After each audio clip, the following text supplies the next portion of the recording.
Hello दोस्तों, नमस्कार। स्वागत है आप सभी का एजुकेशन मंत्रा में। दोस्तों, हम बात करने वाले हैं एडेड जूनियर शिक्षक भर्ती की कुछ बड़ी अपडेट्स के बारे में।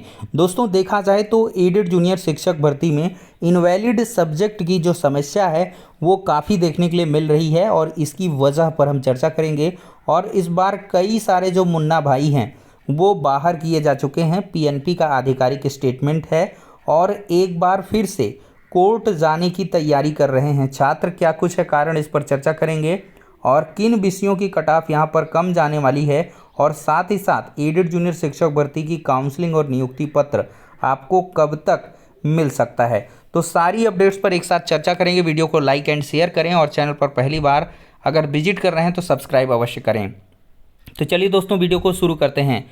दोस्तों, देखा जाए तो एडेड जूनियर शिक्षक भर्ती का रिजल्ट इस बार संशोधित तरीके से जारी हुआ है और संशोधित रिजल्ट ने अपने आप में कई विवाद खड़े कर दिए हैं।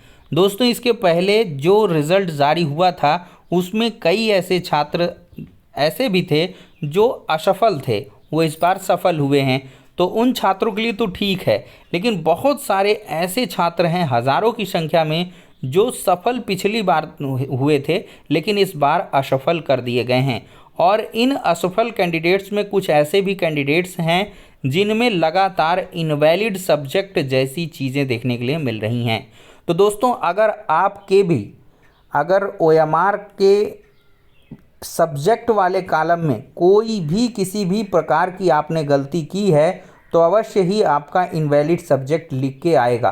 क्योंकि पिछली बार क्या हुआ था कि उतने कायदे से चीज़ों को एनालाइज नहीं किया गया था, लेकिन इस बार बहुत ही बारीकी से सारी उत्तर पुस्तिकाओं का मूल्यांकन किया गया है। सब्जेक्ट की अगर विसंगतियां हैं तब भी आपका इनवैलिड सब्जेक्ट आ रहा है।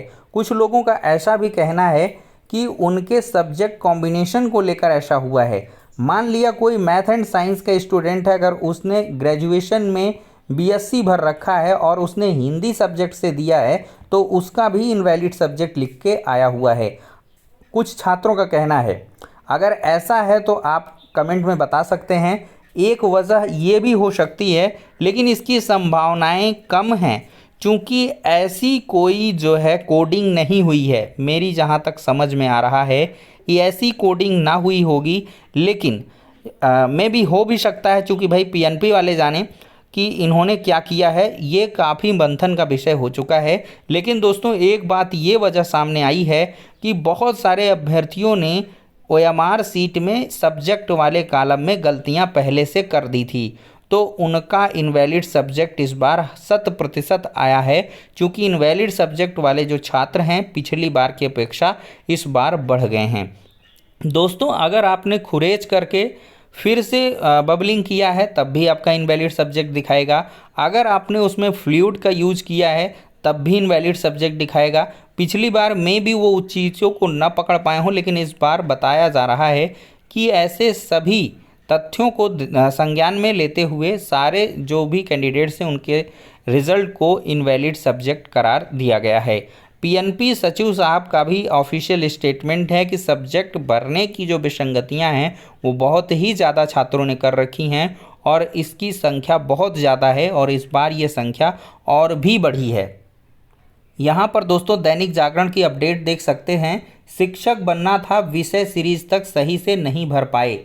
एडेड जूनियर शिक्षक भर्ती में देखा जाए तो प्रश्न पत्र की सीरीज या विषय को सही से ना भर पाने वाले अभ्यर्थियों की कुल संख्या 19,064 और बढ़ गई है। इसके अलावा 1,386 ऐसे अभ्यर्थी हैं जिन्होंने विषय और सीरीज दोनों को सही में भरने की गलती की है। प्रधानाध्यापक और सहायक अध्यापक दोनों पद के अभ्यर्थी इसमें शामिल हैं। दोस्तों, यहाँ पर देखा जाए तो ये यहाँ पर देखिए एक बड़ा भयावह आंकड़ा दिख रहा है। पहले घोषित परिणाम में सहायक अध्यापक पद के लिए विषय को चिन्हित करने के लिए गोले को मतलब सादा छोड़ देने या दो गोलों को काला करने वाले इनवैलिड परीक्षार्थियों की संख्या 33,780 थी, जो संशोधित परिणाम में बढ़कर 50,868 हो गई है। मतलब इनवैलिड सब्जेक्ट के चलते 50,868 अभ्यर्थी बाहर हो चुके हैं। इसी तरह सीरीज चिन्हित करने में गोले को काला करने में गड़बड़ी करने वालों की संख्या 4350 से बढ़कर 4,793 हो गई है। दोस्तों, ये पॉइंट भी आप कायदे से देखिए सीरीज चिन्हित करने में गोले को काला करने में गड़बड़ी करने वालों की संख्या 4350 पहले थी, अब 4793 हो गई है।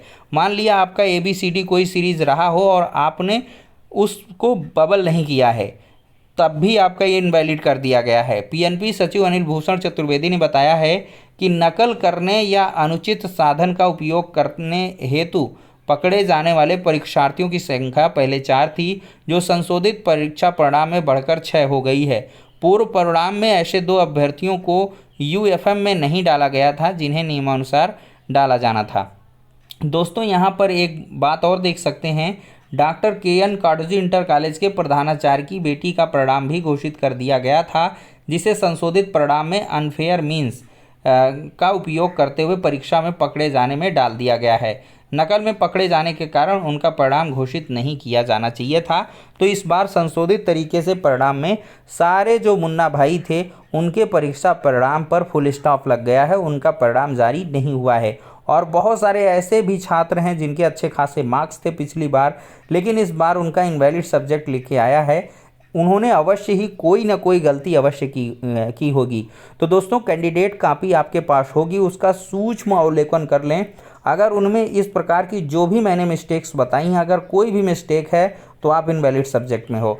दोस्तों अगर आप मैथ एंड साइंस के थे, अगर आपने हिंदी, संस्कृत या इंग्लिश में से कुछ भी अगर भर करके आपने अगर सॉल्व किया है, तब भी आपका इनवैलिड सब्जेक्ट दिखा सकता है। क्या ऐसा कोई कैंडिडेट है जिसका इस वजह से आया हो, मतलब उसको खुद ना पता हो, लेकिन अगर उसका इनवैलिड सब्जेक्ट आया है तो क्या उसने ऐसी गलती की है कि मैथ एंड साइंस का था और उसने संस्कृत सॉल्व करी या हिंदी सॉल्व करी या उसने SST सॉल्व करी?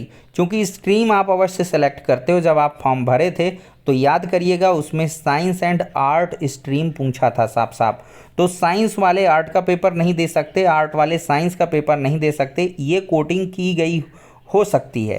तो इस वजह से भी बहुत सारे का इनवैलिड सब्जेक्ट आ सकता है। तो फिलहाल के लिए दोस्तों ये सारी चीज़ों को ध्यान में रखते हुए एक चीज़ तो स्पष्ट है कि यहाँ से एडेड जूनियर शिक्षक भर्ती का जो परीक्षा परिणाम है वो काफ़ी ज़्यादा चैलेंजिंग होने वाला है। और इस बार चूँकि बहुत सारे छात्र असफल घोषित किए गए हैं, तो ये सारे छात्र फिर से एक बार चाहते हैं कि इस परीक्षा परिणाम को चैलेंज किया जाए। तो 3901 अभ्यर्थी यहाँ पर दोनों को मिला लिया जाए तो संशोधित परीक्षा परिणाम में असफल कर दिए गए हैं, जो काफ़ी ज़्यादा हैं। और ये मामला एक बार फिर से न्यायालय की दहलीज पर पहुंचने की तैयारी कर रहा है। अब दोस्तों यहाँ पर एक बात और है कि बहुत सारे ऐसे मुन्ना भाई थे जिन्होंने जो है बहुत सारे मार्क्स भी गेन किए थे, तो मैं भी उनकी इस बार जो संशोधित रिज़ल्ट में कायदे से पड़ताल हुई और उनको बाहर भी किया जा सकता है। अगर ऐसा हुआ है तो काफ़ी कम कट ऑफ जाने की उम्मीद है, लेकिन फिर भी मैं अगर बताऊं तो सबसे कम जो कट ऑफ रहने वाली है वो मैथ एंड साइंस की रहेगी, इंग्लिश की रहेगी और SST की रहेगी, क्योंकि इसमें बहुत कम कैंडिडेट पास हुए हैं। बाकी हिंदी और संस्कृत जैसे सब्जेक्ट की जो मेरिट है वो काफ़ी ज़्यादा जाने वाली है। अब हम बात कर लेते हैं एडेड जूनियर की काउंसलिंग कब तक हो पाएगी और नियुक्ति पत्र कब तक मिलेगा। तो दोस्तों अभी कम से कम 1 महीने का समय इसमें लगने वाला है, क्योंकि पहले आवेदन होंगे, इसके बाद ही काउंसलिंग होगी। अभी ये रिज़ल्ट के बारे में जो चिंतित थे अभ्यर्थी, अब उनका रिज़ल्ट आया है तो फेल भी हो गए, तो वो परेशान हैं। और अभी आपको प्रयास करने की आवश्यकता है, क्योंकि व्यक्तिगत प्रयास ही आपको सफलता दिला सकता है। प्रमुख सचिव साहब से मिलिए और पूरा प्रयास करिए कि जल्द से जल्द आपका पूरा शेड्यूल जारी कर दिया जाए। अगर ये सारी चीज़ें आप करते हैं तो अवश्य ही जल्द से जल्द आपका काउंसलिंग का शेड्यूल आ सकता है और बहुत जल्द आपको नियुक्ति पत्र भी मिल सकते हैं। अन्यथा अगर ये कोर्ट में मामला पहुंचा और कुछ गलतियां अगर PNP ने कर दी होंगी फिर से जानबूझ के, तो अवश्य ही एक बार फिर से ये भर्ती फंस सकती है, क्योंकि इसमें बहुत सारे कैंडिडेट्स की शिकायतें दर्ज हो रही हैं। जिन्होंने सब कुछ सही किया है उनका भी दावा है कि हमारा इस बार रिज़ल्ट शो नहीं कर रहा है या कुछ भी है, या उनके मार्क्स कम हुए हैं। तो ये बहुत सारे ऐसे पचड़े हैं जो इस भर्ती में दिखाई पड़ रहे हैं। तो फिलहाल के लिए दोस्तों आप लोगों को सतर्क रहने की आवश्यकता है, और जो लोग यहाँ पर उत्तीर्ण हो गए हैं तो कायदे से उनको प्रयास कर लेने चाहिए, जिससे कि आपका जो आवेदन है वो हो जाए। काउंसलिंग हो जाए, नियुक्ति पत्र आप पा जाएं, नौकरी आप करने लगें, फिर इसके बाद कोर्ट कचहरी तो होता रहेगा, कोर्ट केसेस तो चलते रहेंगे, लेकिन एक योग्य और सफल अभ्यर्थी का नुकसान ना हो, ये हम चाहते हैं। और आपका जो डेडिकेटेड कट ऑफ का वीडियो है मैं बहुत जल्द आज देर शाम तक अपलोड कर लूँगा।